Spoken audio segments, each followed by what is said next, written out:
My girlfriend snapped, "You don't get to have an opinion about my weekend plans. We're not married." I was going to propose to her that very weekend with the diamond ring of her dreams, complete with a family travel plan for a surprise engagement party. But she abandoned it all for a spontaneous girls' trip to Vegas. When she came back, she found the ring on the hand of my new fiancé. I was going to propose to my girlfriend that weekend. The ring, the exact diamond she once stopped to admire behind the glass of a Cartier window, was already in my drawer. Our families were in on it too. I'd planned a surprise getaway to Lake Tahoe, complete with dinner by the water, candles, and a quiet, "Will you marry me?" moment under the stars. But 3 days before the trip, she looked me in the eye and said, "You don't get to have an opinion about my weekend plans." "We're not married." She said it so casually, like I was some random guy she was texting, not the man about to ask her to spend the rest of her life with him. That sentence broke something in me and woke something else up. She went to Vegas with her friends. I stayed home with the ring. When she came back, tanned, laughing, dragging her suitcase into my apartment, she froze, because the ring she'd always dreamed of was no longer in the box. It was already on someone else's hand. Lily and I had been together for 3 years. 3 years of what I thought was building a future, sharing apartments, meeting families, blending routines. The kind of slow, steady love that feels like it's heading somewhere real. She was ambitious, loud and funny in that way that fills a room. I loved that about her, at least in the beginning. But over time, that confidence started turning into something else. Every decision had to go her way. Every plan had to fit her schedule. Every compromise came from me. Still, I didn't mind. I told myself she was just strong-willed. That's what I loved about her, right? I paid for most of our trips, handled the rent, covered her car insurance for a few months when she was between jobs. It didn't matter. I wanted to build a life with her, not keep score. The ring had taken months to design, an oval-cut diamond, 1.8 carats in a platinum band. She once stopped in front of that Cartier store downtown, pointed at a display and said, "That's the one. The dream ring." I'd smiled, pretending I wasn't already taking notes in my head. I wasn't just buying jewelry. I was buying a future. That's why when she came home that Wednesday night talking about a spontaneous girls' trip to Vegas, it didn't register right away. Vegas? This weekend? I asked, thinking maybe she'd gotten the dates wrong. "Yeah," she said, scrolling on her phone, barely looking up. "Amber found this insane deal on flights. We're going Friday morning." I laughed. "You mean our weekend?" "Lake Tahoe?" "The one I told you about weeks ago." She finally looked up, annoyed. "Ethan, seriously, you don't have to get weird about this. We're not married. I can make my own plans." The words landed like ice water. She didn't even sound angry, just dismissive. Like I was overreacting for thinking my girlfriend might want to spend a weekend with me. "You're right," I said quietly. "We're not married." She rolled her eyes, muttered something about me being clingy lately, and went back to packing her things. That night, I sat at the kitchen table, staring at the small black box in front of me. The Cartier logo gleamed under the light, expensive, beautiful, full of meaning. And suddenly, completely empty. It hit me then. I'd been planning a future with someone who didn't even want me in her weekend, so while she packed sequined dresses for Vegas, I started unpacking the illusion I'd built around us. I called the resort to cancel the reservation. I refunded the private dinner deposit. I messaged my parents and her sister, telling them plans had changed. My mom just sighed. My dad said, "Guess you found out before the ring went on the wrong hand." I laughed, but it wasn't funny. That weekend, my phone lit up with her posts, champagne flutes, pool parties, glitter filters, and captions like, "Girls just want to have fun." I watched every story once. Then I stopped watching altogether. While she was clinking glasses under neon lights, I spent the weekend realizing how blind I'd been. Every independent woman speech she gave, every time she made me feel guilty for wanting time together, it wasn't strength. It was selfishness dressed up as empowerment. By Sunday night, she texted, "Flight delayed, miss you, babe, can't wait to see you." I stared at the message for a long time, then put my phone face down. There was nothing left to say. When Monday came, I didn't feel angry. Just clear, like a fog had lifted. I went through the apartment and started boxing her things, the shoes scattered in my closet, the makeup covering half the sink, the dresses she never hung up. Each box I sealed made me feel a little lighter. By Tuesday, everything was ready. Her suitcase-sized boxes lined neatly by the door.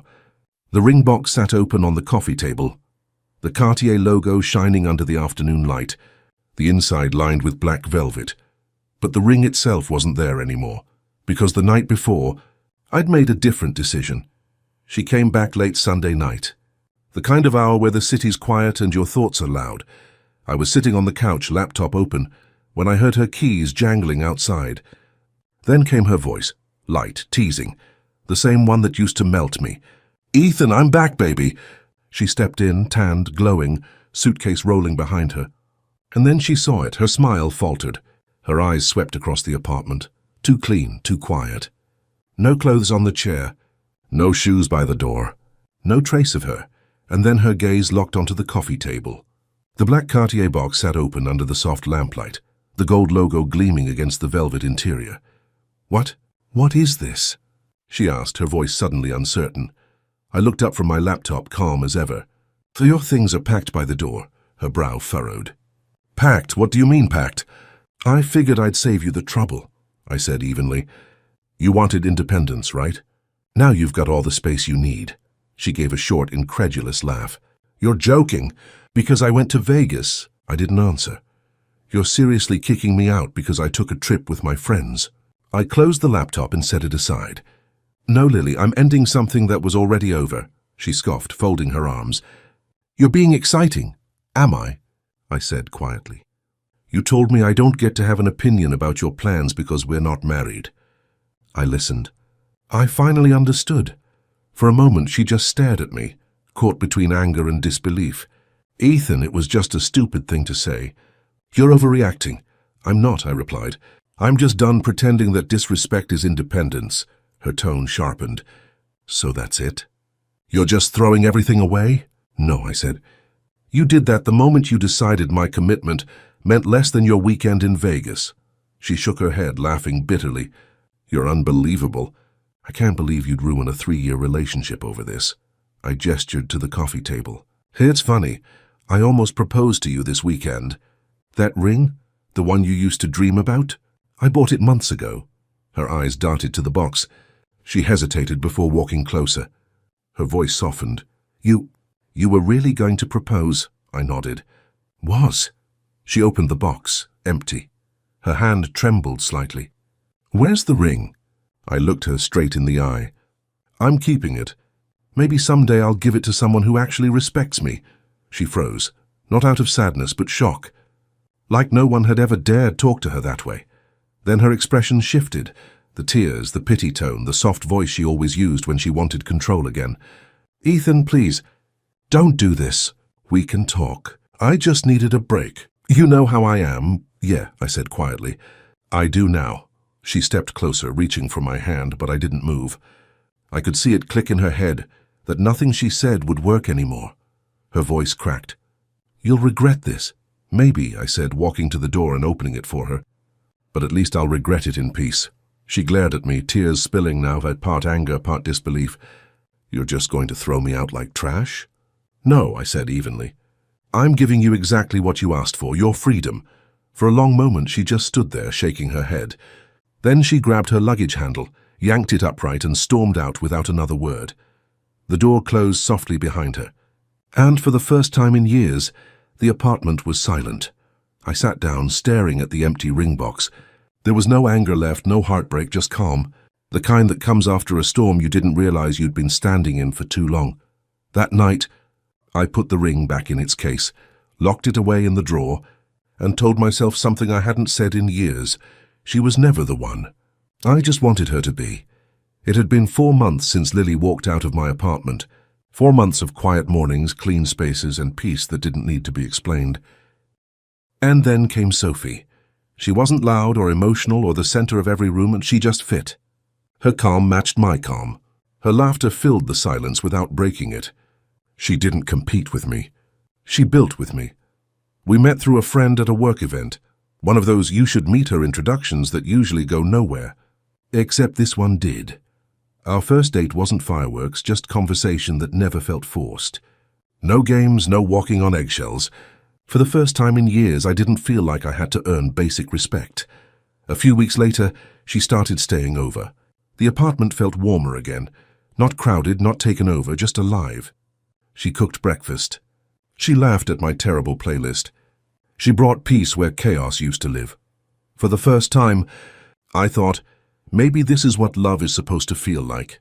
Then one night, I got a message from an unknown number. Lily, wow, you moved on fast. I stared at it for a second, sighed, and locked my phone. Didn't respond. Didn't need to, but more messages followed. Does she know how you begged me to stay?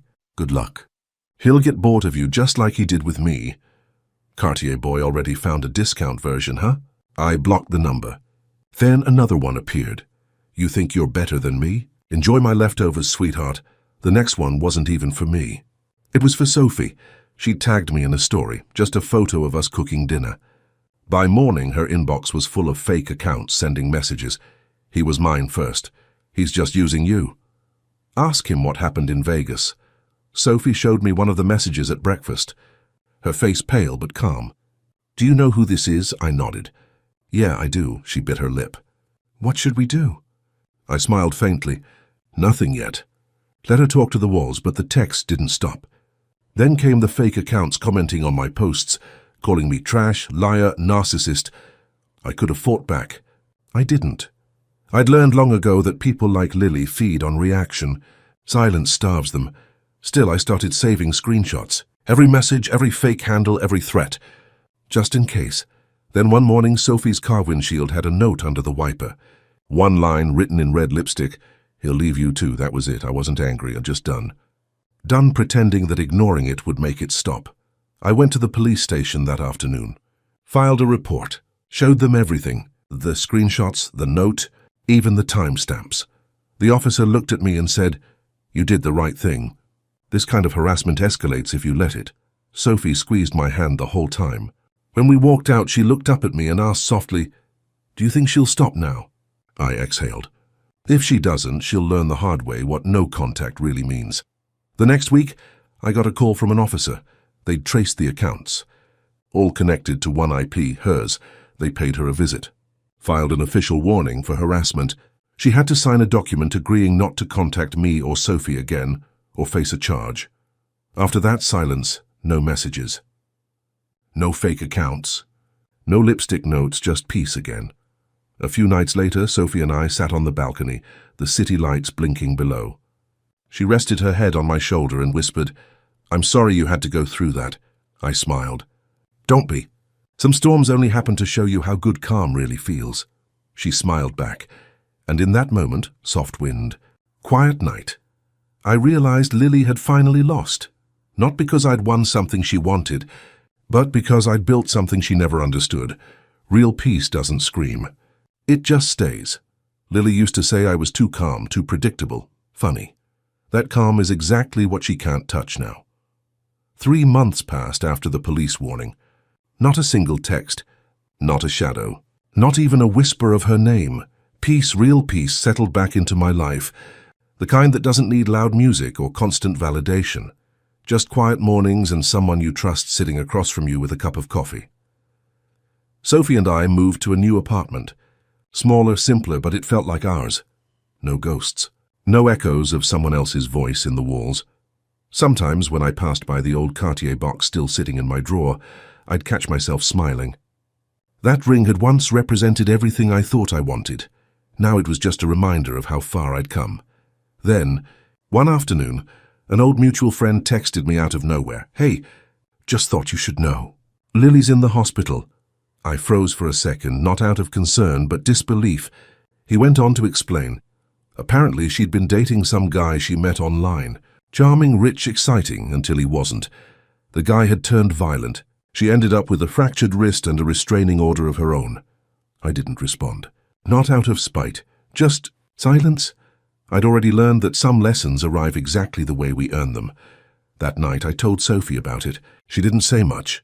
Just reached over and squeezed my hand. "You okay?" she asked gently. I nodded. "Yeah, I think..." I'm finally free of it all, and I meant it. For the first time, Lily's name didn't come with anger, or regret, or pain. Just distance. The kind you need to start again. A few months later, on a quiet autumn evening, I cooked dinner for Sophie, the same pasta we'd made the first night she stayed over. After dessert, I walked to the drawer, opened it, and took out the Cartier box. She looked up, surprised. "Is that?" I smiled. It used to be a reminder of a mistake. Now it's proof that I learned from it. I opened the box. The diamond caught the light, glowing soft gold against the velvet. She gasped quietly, covering her mouth. "Sophie," I said, voice steady. "You turned my apartment back into a home, my silence back into peace, my plans back into dreams. I don't want to spend another day without you in it." She started to cry, not loud, not emotional, just genuine, trembling emotion. Then she nodded. Yes, I slipped the ring onto her finger. Perfect fit. And for the first time, that ring finally belonged where it was meant to be. Later that night, as we sat together on the balcony, city lights flickering below, Sophie leaned her head on my shoulder and whispered, "You think she ever regrets losing you?" I thought for a moment, watching the reflection of the ring shimmer in her wineglass. "Maybe," I said, "but regret doesn't fix what you break." Sophie smiled softly. "You really don't hate her, do you?" I shook my head. "No, I just don't care anymore." "That's better," she laughed, quiet, warm, free. The ring she once dreamed of still shines. Same diamond, same promise, just on the hand of someone who actually earned it. And as I held Sophie's hand under the glow of the city, I realized something simple. I didn't lose anything that day Lily walked out. I just made space for everything I was meant to find. Thanks for listening to my story. Thank you for being here, for hearing me out. And if you've ever had to walk away from someone who didn't value you, trust me, you didn't lose them. You found you. I'll see you all in the next story.